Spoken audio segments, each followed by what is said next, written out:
பண்ணிட்டு இருந்தேன். அப்புறம் அவங்க ஒரு நாள் என்கிட்ட வச்சு என் பொண்ணுகிட்ட இந்த சின்ன வயசுல என்கிட்ட கதை கேட்பான். இப்ப கேட்கறது இல்ல. அப்ப சொல்லிட்டு இருக்கும்பொழுது அவன் அந்த ஒரு பாயிண்ட் வந்ததுக்கப்புறம், "இந்த ஆடு கிடைக்குமா? கிடைக்காதா?" அப்படிங்கிற மாரி ஒண்ணு கேள்வி கேட்டா. "நீ கொஞ்சம் கேளு தங்கம். அதுக்கப்புறம் ஆடு கிடைச்சிருமா? அது தெரிஞ்சிரும்ல" அப்படின்னா. "ஆடு கிடைச்சதுன்னா அடுத்த கதை சொல்லு. இல்லைன்னா கதை சொல்ல வேண்டாம்" அப்படின்னு. அப்பதான் எனக்கு தோணுச்சு, நம்ம இது ஒரு கமர்ஷியலா ட்ரீட் பண்ணாம, ஒரு குழந்தைகளோட பாயிண்ட் ஆஃப் வியூல இந்த படத்த நம்ம எடுத்துட்டு போகணும் அப்படின்னு சொல்லி. ஸோ அப்படித்தான் இந்த கதை வந்து உருவாச்சு. அப்புறம் இதுல இன்னொரு இன்ட்ரெஸ்டிங்னா அந்த பிரணதீஷ் சிவசங்கரன் அந்த குட்டி பொண்ணு. அது நான் ஆக்சுவலாக வந்து ஃபர்ஸ்ட் நாங்கள் வேற ஒரு பொண்ணை தான் செலக்ட் பண்ணி வச்சுருந்தோம். ஷூட்டிங் ஒரு வாரம் முன்னாடி அந்த பொண்ணால் திடீர்னு வர முடியல அப்படின்னு சொல்லி இது பண்ணிட்டாங்க. அப்போ எனக்கு வந்து பயங்கர டென்ஷன். நைட் 8 மணிக்கு ஆஃபீஸ்லேருந்து கிளம்பி போகிறேன். வீட்டுக்கு ஃபோன் பண்ணி சொல்லிட்டேன் ஒய்ஃப் கிட்ட முதல்ல இந்த மாதிரி கேன்சல் ஆயிடுச்சு. என்ன பண்ணுறதுன்னு தெரியல அப்படின்னு. நான் மெட்ராஸ்லேருந்து யாராவது கேஸ்டிங் ஏதாவது கிடைக்குமா அப்படின்னு சொல்லி பேசிட்டுருக்கேன். அப்புறம் அவங்க வந்து அவங்க சர்க்கிளில் தெரிஞ்ச வீட்டில் ஃப்ரெண்ட்ஸ் வீட்டில் யார் யார் வீட்டில் இந்த மாதிரி பொண்ணு இருக்காங்க அப்படின்னு சொல்லி எல்லா பக்கம் கேட்டுக்கிட்டே இருக்கோம். எல்லாரும் சில பேர் ஓகேங்கிறாங்க, சில பேர் வேண்டாங்கிறாங்க அப்படின்னு. அப்புறம் கடைசியில் வந்து எனக்கு வந்து தம்பி தான் அவங்க அப்பா. அப்புறம் இந்த மாதிரி கேட்டதையுமே நீங்கள் தாங்க எனக்கு ஒன்றும் பிரச்சனை இல்லை எப்போ வேணாலும் வாங்க. அப்போ நைட்டு மணி 11:30. அப்புறம் வந்து சரி இப்போவே போய் பார்த்துருவோம் அப்படின்னு சொல்லிட்டு நைட்டு போய் 12 மணிக்கு ஆடிஷன் பண்ண தூக்கத்துலையே மாதிரி வந்து ஹாய் பெரியப்பான்னு சொல்லிட்டு மறுபடியும் தூங்கிட்டான். அவளுக்கே தெரியாது அவள் செலக்ட் பண்ணியிருக்கோம் அப்படின்னு சொல்லி. அப்புறம் அடுத்த நாள் வந்து அது செலக்ட். அதே மாதிரி கார்த்திக் ஃபஸ்ட்டு அவன் தம்பி தான் கூப்பிட்டு வந்தாங்க அப்பா அம்மா. அவனும் எனக்கு சொந்தக்காரன் தான். தம்பி அவங்க வந்து அவங்க இவனோட தம்பியை தான் நடிக்க வைக்கணும் அப்படின்னு சொல்லி ஆசைப்பட்டாங்க. எனக்கு வந்து அவன் தம்பியில் இவன் தான் வேணும்னு சொல்லி அதில் அது மாதிரி அவன் சும்மா கூட வந்து அவங்க செலக்ட் பண்ணிட்டு இருந்தாங்க. ஸோ நல்லா நடிச்சிருக்காங்க 2 பேருமே. அடுத்தது இன்னொருத்தர் அடுத்து சொன்னால் என் கோ டைரக்டர் அவர் நேர்ந்த ஒரு நண்பர் கூட. அவர் வந்து இந்த படத்துக்கு ரொம்ப தூணா நின்னார். என் மனைவி கதையும் காசும் கொடுத்தாங்க அவங்க தான். அவர் அதே மாதிரி இந்த சைடு டெக்னிக்கலாக சரி நம்மளுடைய ஃபஸ்ட்டு படம் அதுவும் ஆஸ் அ ப்ரொடியூசர் இது ரொம்ப ரிஸ்க்காக இருக்குது அப்படின்னு சொல்லிட்டு அவர் ஒரு பக்கம் கேஸ்டிங் ஃபுல்லாக அவரே பார்த்துக்கிட்டு ரொம்ப சப்போர்ட் பண்ணார் அவருக்கு. அடுத்தது டிஓபி அருண்மொழிச்சோழன். அருண்மொழிச்சோழன் பற்றி என்ன சொல்றதுன்னா, ரொம்ப ஸ்பீடாக தான் ஒர்க் பண்ணுவார். மொத்தமாக 18 நாள் தான் ஷூட்டே பண்ணணும். அதுக்குள்ளேயே அவர் சொல்லப்போனால் அவரோட ஸ்பீடுக்கு எங்களால் ஆர்டிஸ்ட் எல்லாம் கோஆர்டினேட் பண்ண முடியல. எல்லாருமே புதுசு அப்படிங்கும் பொழுது அப்புறம் அதையும் அவர் புரிஞ்சுக்கிட்டாரு. ஸோ எங்களுக்கு இந்த இது ட்ராமாவில் செட் பண்ணுற டைமை வந்து அவர் வந்து அந்த ஸ்பீடாக எடுத்து கொடுத்தாரு எங்களுக்கு. சில ஷார்ட்ஸ் எல்லாம் வந்து இந்த இன்டர்வல் பிளாக் ஷார்ட்ஸ் எல்லாம் நான் வேறு மாதிரி ஒரு கம்போசிங்கில் வச்சுருந்தேன். அப்போ அவர் சொன்ன மாதிரி ஷார்ட்ஸ்லாம் நல்லாவே இருந்துச்சு சில ஷார்ட்ஸ். அதனால் அவருக்கு ஒன்றும் இதில் போயிட்டோம். அந்த மாதிரி நிறைய ஒரு சின்ன ட்ரிக்கியான ஷார்ட்ஸ் எல்லாம் சொன்னால் அது எடுக்க முடியாது சார் அப்படின்னாரு. எனக்கு வேணுங்கன்னு காட்டி சரின்னு சொல்லி அவர் நிறைய அந்த மாதிரி நிறைய எடுத்து கொடுத்தாரு. என்ன அவர்கிட்ட ஒரு டைரக்டராக எனக்கு அவர் ரொம்ப பிடிக்கும். பட் ப்ரொடியூசரை பிடிக்காது அவரை. என்னன்னா பேக்கப் அப்படின்னு சொன்னதுமே வந்து ஜி அந்த பேட்டான் அப்படின்னு சொல்லிட்டு சொல்லிட்டு இருப்பாரு. அதனால நெக்ஸ்ட் எடிட்டர். எடிட்டர் வந்து டைரக்டர் தவிர யாருக்குமே பிடிக்கும். எடிட்டர் வந்து மோஸ்ட்லி யாருக்குமே பிடிக்காது ஆர்டிஸ்ட் யாருக்கு. ஏன்னா அவர் எல்லாத்தையும் கட் பண்ணி வெளியில் போட்டுருவாரு. அதனால நாங்கள் நடித்தா எங்களுக்கு வரல அப்படின்னு சொல்லிட்டு இருப்பாங்க. இவர் நான் அதே மாதிரி சொல்லும் பொழுது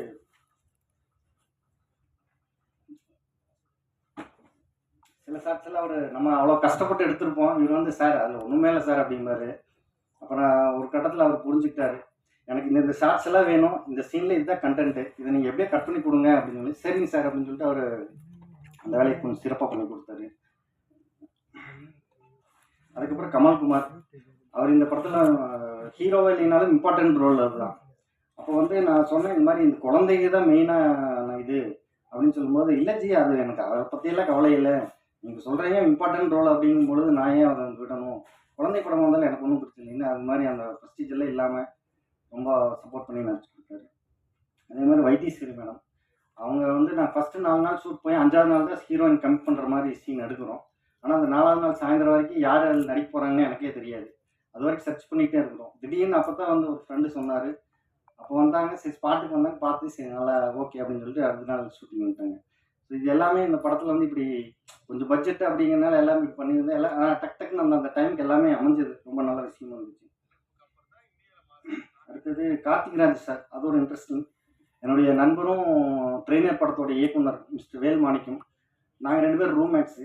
அப்போது நான் அந்த படம் முடிச்சுட்டு மியூசிக் யார் போகலாம், ஏன்னா நானும் புதுசு, எல்லா டெக்னீஷியனுமே புதுசாக இருக்காங்க. நம்ம படத்துக்கு யாராவது ஒருத்தர் ப்ரொமோஷனுக்காக நல்லா இருக்கணும் கொஞ்சம் நல்லா மியூசிக் வேணும், உணர்வுபூர்வமாக இருக்குன்னு சொல்லி யோசிக்கும் பொழுது அவரோட படத்துக்கு கார்த்திக் ராஜா சார் வந்து மியூசிக் போயிட்டுருக்கு.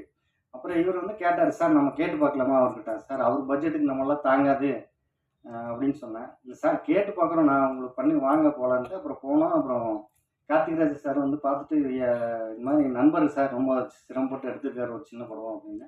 அப்புறம் ஃபஸ்ட்டு என்கிட்ட அவர் சரி லைன் சொல்லுங்க அப்படின்னாரு. லைன் சொன்னதையும் நான் சொன்னதையுமே என் மகன் என்கிட்ட ஒரு கேள்வி கேட்டால அதே கேள்வி தான் அவரும் கேட்டார். கடைசியில் ஆடு கிடைக்குமா கிடைக்காதா அப்படின்னு சொல்லி சொன்னார். இல்லை சார் கிடைச்சிடும் சார் அப்படின்னு. அப்படியா, ஓகே, அப்படின்னா எனக்கு படம் ஃபுட்டேஜ் கொடுத்துட்டு போங்க, நான் பார்த்துட்டு உங்களுக்கு சொல்கிறேன் அப்படின்னாரு. அவர் ஒரு 2 டேஸ் 3 டேஸ் வந்து அவர்கிட்ட ஃபோனே வரல. எனக்கு ஒரு மாதிரி டென்ஷனு. அப்போ நான் கேட்டேன் மாணிக்கம், சார் நான் வேறு ஏதாவது பார்க்கலாமா அப்படின்னு. இல்லை சார் என் படத்து வேலையை நான் இப்போ போக வேண்டியது இருக்குது, நீங்களும் கூட வாங்க, நேரில் பார்த்தா ஏதாவது சொல்லுவார் அப்படின்னு. அப்புறம் போகிறப்ப அவர் கொஞ்சம் அவசரமாக கிளம்பிக்கிட்டு இருந்தார். கிளம்பிட்டு இருக்கும் பொழுது இவர் படத்தோட இதெல்லாம் முடிச்சுட்டு கேட்டார். அப்புறம் என்ன கேட்கும் பொழுது, சார் இந்த முஜியாட்ட அனுப்பட்டி அந்த படத்தோட இது சார் அப்படின்னு.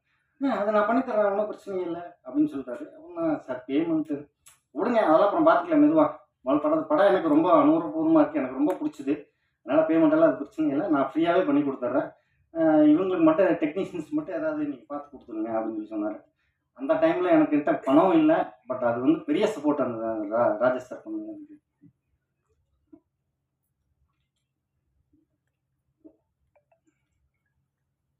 அப்படி இங்கே வந்து சவுண்ட் இன்ஜினியர் அவர் சரி வர முடியல, அதனால ராம்கின்னு சொல்லிட்டு கோயம்புத்தூர் தான் எல்லாம் பண்ணணும். அவர் பார்த்தீங்கன்னா கார்த்திக் ராஜ் சார் இன்னொன்று எனக்கு ஒரு ஹெல்ப் பண்ணார். அவர் ட்ராக் எல்லாம் போட்டு கொடுத்துட்டு, இதை வந்து நீங்கள் ஃபிக்ஸாக வைக்கணுங்கிற அவசியம் கிடையாது, உங்களுக்கு எப்படி மாற்றணுமோ மாற்றி கொடுத்து வச்சுக்கோங்க அப்படின்னு சொல்லி சொன்னார். ஸோ அந்த இதெல்லாம் அவர் ஃப்ரீடம் கொடுத்ததில் வந்து எனக்கு ராம்கி சாரும் கோடேட் சார் எல்லாம் 2-3 பேர் சேர்ந்து தான் உட்காந்து நிறைய மியூசிக் மாற்றி மாற்றி எங்களுக்கு வேணும் மாதிரி எடுத்துட்டோம். அதில் அவர் சுதந்திரம் கொடுத்து அதில் ராம்கி ரொம்ப ஹெல்ப் பண்ணார். அவர் அங்கே மேடையில் வர முடியல அப்படிங்களா. கார்த்திக் சார் அவரும் இதே மாதிரி தான் வேல்மாணிக்கு மூலமாக தான் அவர் நண்பராக மாறினார். அவரும் இதே மாதிரி சார் இது பட்ஜெட்டு படம் அப்படின்னு சொல்லலாம். அப்புறம் அவர் புரிஞ்சுக்கிட்டு சரி ஓகே நான் எழுதி கொடுக்குறேங்க அப்படின்னு ஒரு சாங் எழுதி கொடுத்துட்டாரு. இன்னொரு சாங் எழுதுறப்போ அவர் வீட்டில் அவங்க அம்மா இல்லை சார், அம்மா ஹாஸ்பிட்டலைஸ்டு. எனக்கு வந்து இங்கே டைம் ஆகுது அப்படின்னு சொல்லிட்டுருங்க. ஒரு 2-3 தடவை அடித்தா அப்புறம் சரி அவர் ஹாஸ்பிட்டலுக்கு இருக்கிறதுனால என்ன பண்ண முடியும் அப்படின்னு விட்டுட்டேன். பட் அந்த கஷ்டத்தை அவர் புரிஞ்சுக்கிட்டாரு, என்னோட கஷ்டத்தை புரிஞ்சுக்கிட்டு ஹாஸ்பிட்டல்லே உட்காந்து எனக்கு சாங்ஸ் எல்லாம் எழுதி கொடுத்துட்டாரு. அந்த வயசில் எனக்கு ரொம்ப thank you sir. Next production Karthi manager, அவர் இங்கே இருக்கார். அவர் அதே மாதிரி தான், அவர் ஸ்பாட்டுக்கெலாம் வரவே இல்லை, ஆனால் சென்னையிலேருந்து எல்லாத்தையும் அரேஞ்ச் பண்ணி கொடுத்துட்டாரு. அந்த விதத்தில் ரொம்ப தேங்க்யூ சார். அடுத்தது 90 ஸ்டுடியோ ரமேஷ் அண்ட் முருகன். இந்த படத்தை ஃபஸ்ட்டு எடுத்துகிட்டு போகும்பொழுது இவங்க சார் படம் நல்லா இருக்குது, ஆனால் வந்து இன்றைக்கி இருக்கிற மார்க்கெட்டுக்கு இதாக இருக்கும் சார், எந்த ஆர்டிஸ்ட்டுமே இல்லாமல் கொண்டு வந்துருக்கீங்களே அப்படின்னு சொல்லி ரொம்ப கவலைப்பட்டாங்க. இவ்வளோ நல்ல படத்தை வந்து ஒரு சின்ன ஆர்டிஸ்ட் போட்டுருந்தேன்னு நமக்கு வந்து ஒரு வேல்யூபுல்லாக இருந்திருக்கும், எல்லாருமே புதுசாக இருக்காங்க சார்னா. அப்புறம் அவர் யோசிச்சுட்டு சரி சார் நம்ம வந்து ஒன்று பண்ணுவோம், இது வந்து முடிஞ்ச வரைக்கும் எவ்வளோ நல்லா பண்ணணுமோ அவ்வளோ பண்ணலாம்னு சொல்லிட்டு ரொம்ப ஹெல்ப் பண்ணாங்க. இப்போ இவ்வளோ தூரம் வந்ததுக்கு நல்லா ரீச் ஆகிருக்கு படம். அதுக்கு மெயின் காரணம் இன்னொருத்தர் T R Saravanan. Thank you sir. So it's all about the technical details. கடைசியாக வந்து நாங்கள் இவ்வளோ கஷ்டப்பட்டு ஒவ்வொருத்தராக ஒவ்வொரு இடத்துல செதுக்கி சிற்பத்தை கொண்டு வந்து உயிரை நிறுத்திட்டோம். முன்னாடி அதுக்கு உயிர் கொடுக்க வேண்டியது ஊடக நண்பர்கள் இவங்க கையில் தான் இருக்குது. எல்லோரும் கண்டிப்பாக செய்வீங்கன்னு நான் நம்புகிறேன். Thank you very much. பாய் கேரக்டர் ஒருத்தர் பண்ணியிருக்காரு, அவர் பாய் கிடையாது. அவர்கிட்ட நான் வந்து அவர் கோடேட்டோடைய நண்பர், எனக்கு நண்பர் தான். அவர்கிட்ட இந்த மாதிரி சார் நீங்கள் ஒரு கசாப் கடை வச்சுருக்கிற ஒரு பாய் அப்படி அந்த கேரக்டர் தான் பண்ண போகிறேன் அப்படின்னு சொல்லி ஃபோனில் தான் சொன்னேன்.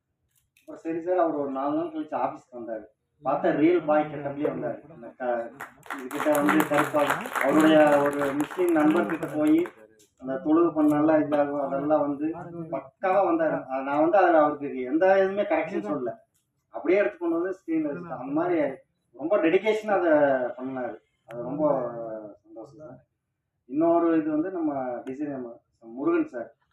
நாங்கள் ஸ்டில் ஃபோட்டோ எடுக்கும்போது எல்லாமே எரேஸ் ஆகிடுச்சு. எங்களுக்கு ஸ்டில் ஃபோட்டோகிராஃபர் எடுக்கும்பொழுது இப்போ ப்ரொமோஷன் ஸ்கில்ஸ் எதுவுமே கிடையாது.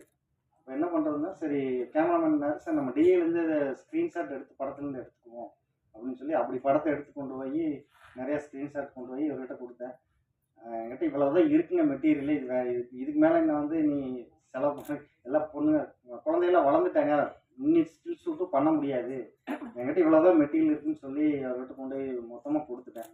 அவர் ஆனால் ரொம்ப ஹார்ட் ஒர்க் பண்ணி அவர் ஃபஸ்ட்டு டிசைன் ஒன்று காமிச்சார், அது எனக்கு ரொம்ப பிடிச்சிது. இந்த உயிர்களை தேடி உயிரின் பயணம் அப்படின்னு சொல்லி அந்த மாதிரி டிசைனில் அவர் நிறைய இருக்கிறத வச்சு அப்படியே நிறைய நல்லா பண்ணிட்டு. Thank you so much. So Pranitha, master Karthik, சொல்லுங்க. ஆடுகளோட நீங்க அழகா ஒரு உணர்வு